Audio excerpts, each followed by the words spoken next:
Hello friends, welcome to ইনফোটেনমেন্টে সকলকে স্বাগত জানাই। ডব্লিউবিপিএসসি মিসলেনিয়াস এক্সামের জন্য যে আমরা প্রিভিয়াস কোশ্চেনগুলো প্র্যাকটিস করছিলাম, তো আজকে আমাদের 301 থেকে হবে। এর আগে আমরা 300 পর্যন্ত কমপ্লিট করেছি। তো আজকের প্রথম কোশ্চেন হচ্ছে, স্বাধীন ভারতে গ্রীষ্ম অলিম্পিকে কে প্রথম পদক বিজয়ী হন? তো এখানে অ্যান্সার হচ্ছে খাসাবা দাদা সাহেব যাদব। সংক্ষেপে হচ্ছে কে ডি যাদব, খাসাবা দাদা সাহেব যাদব। ঠিক আছে, দেখো, স্বাধীন ভারতের হয়ে গ্রীষ্মকালীন অলিম্পিকে প্রথম ব্যক্তিগত পদক বিজয়ী হলেন কুস্তিগির খাসাবা দাদা সাহেব যাদব, সংক্ষেপে কেটি যাদব। তিনি 1952 সালের হেলসিঙ্কি অলিম্পিকে পুরুষদের ফ্রি স্টাইল ব্যান্টাম ওয়েট কুস্তি বিভাগে ব্রোঞ্জ পদক জিতে এই ইতিহাস তৈরি করেছিলেন। এশিয়ান প্যাসিফিক পোস্টাল ইউনিয়নের মুখ্য কার্যালয় কোথায় অবস্থিত? তো অ্যান্সার হচ্ছে ব্যাংককে অবস্থিত, অপশান বি। কোনটিতে ক্যালসিয়াম সামগ্রী সর্বাধিক থাকে? তো এখানে বাজরা, ভুট্টা, জোয়ার, গম। বাজরায় ক্যালসিয়াম সব থেকে বেশি থাকে, অর্থাৎ ক্যালসিয়াম সামগ্রী সর্বাধিক থাকে। হাইড্রোপনিক্স কথাটি কিসের সাথে যুক্ত?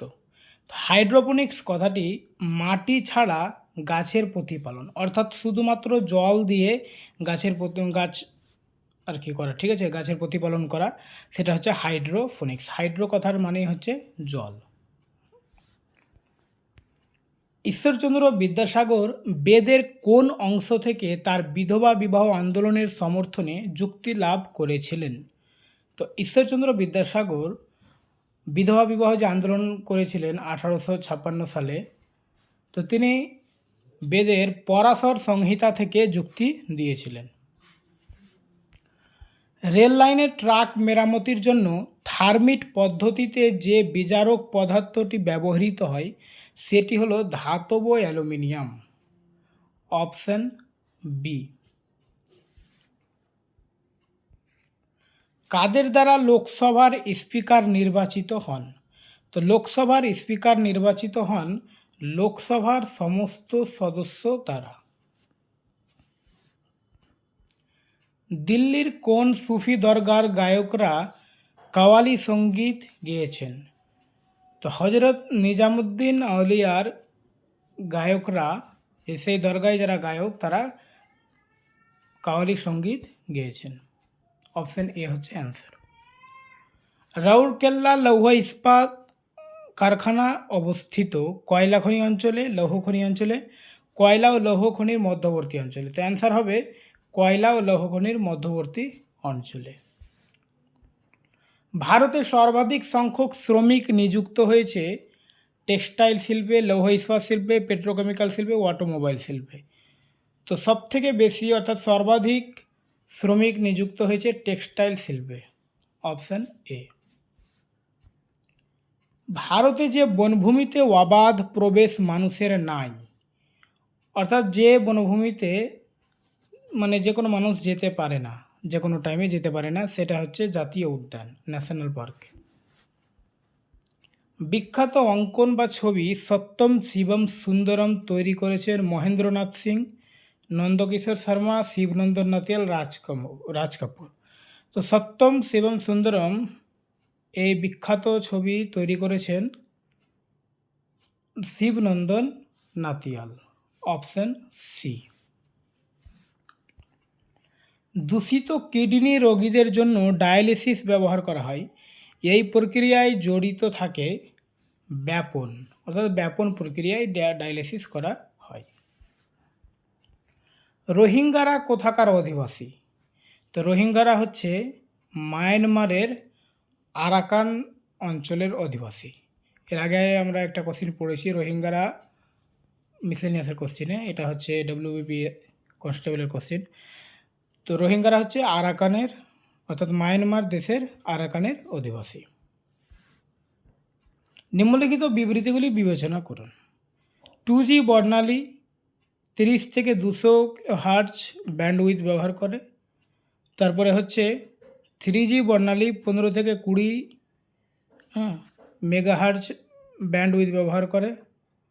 আর 4G বর্ণালী অন্তত 40 মেগাহার্জ ব্যান্ডউইথ ব্যবহার করে। তো এখানে 1 আর 2টা ঠিক রয়েছে, ঠিক আছে, 3 নম্বরটা ভুল রয়েছে। তো এখানে আমাদের অ্যান্সার হবে তাহলে কি 1 ও 2, অর্থাৎ অপশন বি। হ্যাঁ, পথের পাঁচালীর রচয়িতাকে, তো পথের পাঁচালীর রচয়িতা হচ্ছে বিভূতিভূষণ বন্দ্যোপাধ্যায়, এবং পথের পাঁচালী সিনেমা যিনি করেছেন তিনি হচ্ছেন সত্যজিৎ রায়। ঠিক আছে, এখানে যেহেতু রচয়িতা অর্থাৎ লেখকের কথা বলেছে তাহলে বিভূতিভূষণ বন্দ্যোপাধ্যায়, আর সিনেমার পরিচালক হচ্ছেন সত্যজিৎ রায়। নিচের কোনটি বিশ্বের সবচেয়ে প্রাচীন গ্র্যান্ড স্লাম? তো সবথেকে প্রাচীন গ্র্যান্ড স্লাম হচ্ছে উইম্বলডন, অপশন এ উইম্বলডন। কোন দেশের সংগঠন নোবেল পুরস্কার প্রদান করে? তো নোবেল পুরস্কার এখানকার অপশনের মধ্যে সুইডেন হবে অ্যান্সার। বাকি দুটো দেশের সংগঠন কিন্তু নোবেল পুরস্কার প্রদান করে, একটা হচ্ছে সুইডেন আর একটা হচ্ছে নরওয়ে। তো সুইডিশ একাডেমি পদার্থবিদ্যা, রসায়ন, ফিজিওলজি বা মেডিসিন, সাহিত্য এবং অর্থনীতিতে নোবেল পুরস্কার প্রদান করে, আর নরওয়েজীয় নোবেল কমিটি শান্তিতে নোবেল পুরস্কার করে। তাহলে নরওয়েটা শুধুমাত্র শান্তি, আর বাকি রসায়ন, পদার্থবিদ্যা, ফিজিওলজি, মেডিসিন, সাহিত্য, অর্থনীতি এগুলোতে সুইডেন থেকে। ঠিক আছে, বিশ্বের বৃহত্তম ফুলটি হলো, তো বিশ্বের বৃহত্তম ফুল হচ্ছে rafflesia, option B rafflesia. City of palaces কাকে বলা হয়? তো সিটি অফ প্যালেস বলা হয় কলকাতাকে, অপশন ডি। পিঙ্ক সিটি বলা হয় জয়পুরকে।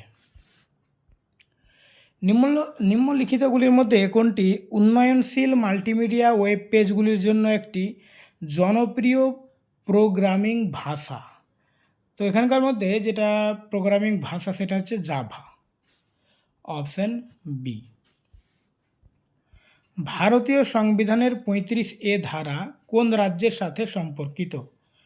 তো 35A ধারা জম্মু ও কাশ্মীরের সঙ্গে সম্পর্কিত। 35A এবং আর একটা কী ছিল, 370, তাই তো। এবং 2019 সালে এটা কি হয়েছে, লুপ্ত করা হয়েছে। স্বাধীন ভারতের প্রথম স্বরাষ্ট্রমন্ত্রী কে ছিলেন? তো স্বাধীন ভারতের প্রথম স্বরাষ্ট্রমন্ত্রী হচ্ছেন সর্দার বল্লভভাই প্যাটেল, আর প্রধানমন্ত্রী আমরা তো সকলেই জানি জওহরলাল নেহেরু। ভারতে ক্রীড়া প্রশিক্ষকদের সর্বোচ্চ পুরস্কার কোনটি? ক্রীড়া প্রশিক্ষক অর্থাৎ কোচ যারা, তো তাদের সর্বোচ্চ পুরস্কার অর্থাৎ কোচদের যে পুরস্কার দেওয়া হয় সেটা হচ্ছে দ্রোণাচার্য পুরস্কার। আর দ্রোণাচার্য কীভাবে নামটা এসছে তোমরা বুঝতে পারছো, অর্জুন যে ছিল মহাভারতের অর্জুনের শিক্ষক হচ্ছে দ্রোণাচার্য। ঠিক আছে, তাই যারা খেলা শেখায় অর্থাৎ কোচিং দেয় তাদের এই পুরস্কার দেওয়া হয় দ্রোণাচার্য। লেক কোন দেশের মুদ্রা? লেক হচ্ছে আলবেনিয়ার মুদ্রা। ওকে, তো আজকে এই পর্যন্তই, পরের কোশ্চেনগুলো আমরা পরে নিয়ে আসবো। ওকে, থ্যাংক ইউ।